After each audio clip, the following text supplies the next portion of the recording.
नमस्कार साथियों, मेरा नाम नितिन खन्ना है और मेरे चैनल पर आपका बहुत बहुत स्वागत है। देखो, आज मैं काफ़ी लेट बना रहा हूँ अपना वीडियो, क्योंकि मैं पीछे बीमार हो गया था, कोरोना भी हो गया था, उसके बाद भी थोड़े बहुत बीमारी चलती रही। लेकिन अब कोशिश करूँगा मैं कि मैं अपने वीडियोज़ रेगुलरली अपडेट करूँ और अपना वीडियो स्टार्ट करते हैं। आज का मेरा वीडियो है कि अगर आपने कोई एप्लीकेशन कभी कोई किसी गलत सेक्शन के अंदर लगा दी तो आप क्या करोगे। एप्लीकेशन को विड्रॉ करोगे, क्योंकि सामने वाला वकील है वो सबसे पहले आते ही कहेगा कि आपने तो गलत प्रोविजन में लगा दिया, एप्लीकेशन ही डिसमिस कर देनी चाहिए।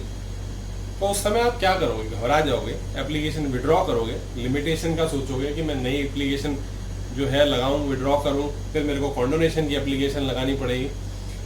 और इससे पता क्या होता है, आपके क्लाइंट के आगे इंप्रेशन भी खराब होता है। और जरूरी नहीं है वो दोबारा खर्चे के पैसे दे दे या आपको फीस के पैसे दोबारा दे दे, क्योंकि वो कहेगा वकील साहब आपने लगानी थी एप्लीकेशन, तो मुझे क्या पता। तो बहुत सारी चीज़ों का आपका नुकसान हो सकता है। तो इसके लिए आपको ये सारी परेशानियां ना झेलनी पड़े, क्योंकि आप ये देखो, बेरक्त तो इतने ज़्यादा बेरक्त हैं कि आपके पास कोई कमी नहीं है। आप एक सेक्शन ढूंढो, आपको 50 सेक्शन दिख जाएंगे कि आप कंफ्यूज हो जाओगे कि कौन से सेक्शन के अंदर मैं एप्लीकेशन लगाऊं। तो इसीलिए मेरा आज का वीडियो है, मैं आपको एग्जांपल से समझाऊंगा। आइए अपना वीडियो स्टार्ट करते हैं। तो आइए अपना वीडियो स्टार्ट करते हैं, आपको एग्जांपल से समझाता हूँ। अब देखिए, केस है, उसके अंदर डिफेंडेंट की डेथ हो गई। अब नॉर्मली तो एप्लीकेशन लगाओगे आप ऑर्डर 22 रूल 4 CPC के अंदर कि जो उसके वारिस हैं उनको इम्प्लीड कर दिया जाए, मुकदमे के अंदर उनको बना दिया जाए पार्टी डिफेंडेंट की तरफ से, क्योंकि डिफेंडेंट की तो डेथ हो गई। लेकिन आपसे गलती हो जाती है, आप लगा देते हो एप्लीकेशन ऑर्डर 1 रूल 10 CPC के अंदर, जो कि एक इम्प्लीडमेंट का ही सेक्शन है कि एक थर्ड पार्टी को इम्प्लीड कर दिया जाए। अब आपने तो लगा दी कंफ्यूजन में, और दूसरे वकील साहब आ गए, उन्होंने कहा भाई इन्होंने ऑर्डर 1 रूल 10 CPC में लगा दी, या सिर्फ 151 सेक्शन CPC का ले लो, जो कि inherit powers of the court है। जबकि आपको लगानी चाहिए थी ऑर्डर 22 रूल 4 CPC के अंदर, जो कि स्पेसिफिक प्रोविजन है। तो सामने वाले वकील साहब तो ऑब्जेक्शन ले लेंगे। अब हमारा ऑनरेबल सुप्रीम कोर्ट कहता है कि अगर एक कोर्ट के पास एक पावर है एप्लीकेशन अलाउ करने की, तो आपने चाहे गलत प्रोविजन लगा दिया, प्रोविजन ये लिखा है 151 लिखा, कोई लिख दिया, लेकिन अगर आपकी प्रेयर सही है, आपकी एप्लीकेशन सही है, कि सर आपने सेक्शन गलत लिख दिया, तो कोर्ट कहती है उससे कोई फर्क नहीं पड़ता, ये इररिलेवेंट चीज है, आपकी एप्लीकेशन अलाउ होनी ही चाहिए। इसलिए मैं आपको अपनी सुप्रीम कोर्ट की जजमेंट्स दिखाता हूं। पहले आइए आपको पहले सुप्रीम कोर्ट की जजमेंट्स दिखाता हूं कि वो क्या कहती है। तो इसमें आप देख सकते हैं, ये जजमेंट का टाइटल है, ये आप जजमेंट नोट कर लें, ये honourable supreme court of India की जजमेंट है।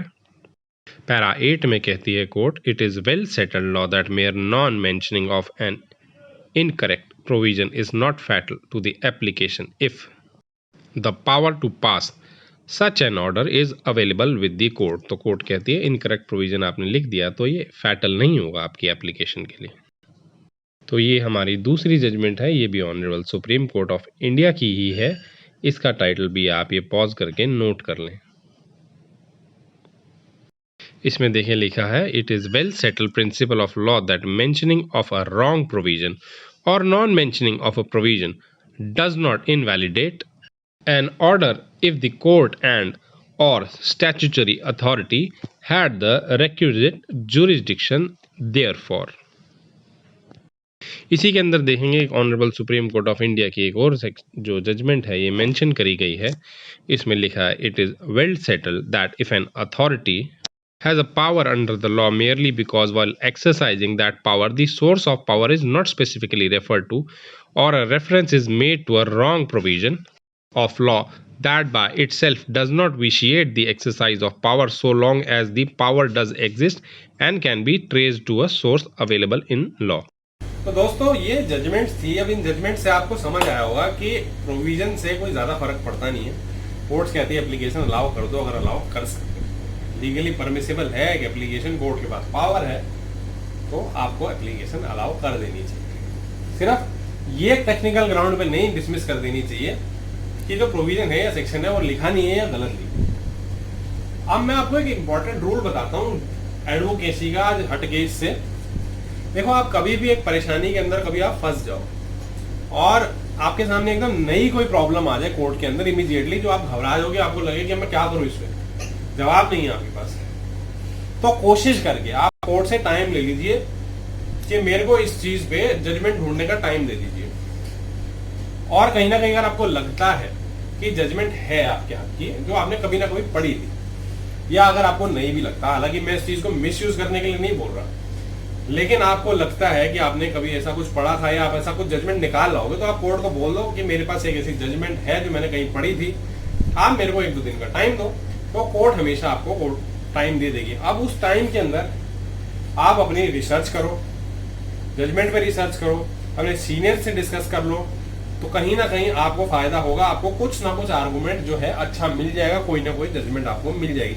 और कोर्ट भी आपको टाइम जरूर देगी, उसका कारण है क्योंकि देखिए, अगर एक कोर्ट एक ऑर्डर कर देती है और आप जब अपील में जाते हो और वो ऑर्डर सेट असाइड करा लाते हो किसी जजमेंट की वजह से, जो कि उस कोर्ट की नॉलेज में बाय चांस नहीं थी, तो कोर्ट की जो जज है, जज साहब है, उनको ऑर्डर भी सेट असाइड ही होता है, तो उनको भी कहीं ना कहीं अच्छा नहीं लगता कि मेरा ऑर्डर सेट असाइड हो गया।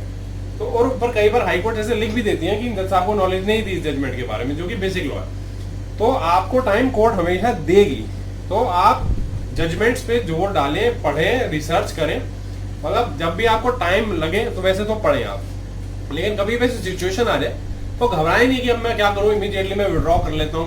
विड्रॉ करनी है तो 2 दिन बाद हो जाएगी विड्रॉ, लेकिन आप उस चीज पे टाइम जरूर लें रिसर्च का। तो ये एक मैं नॉलेज वाली बात बता रहा था, बाकी जजमेंट तो मैंने आपको दिखा दी।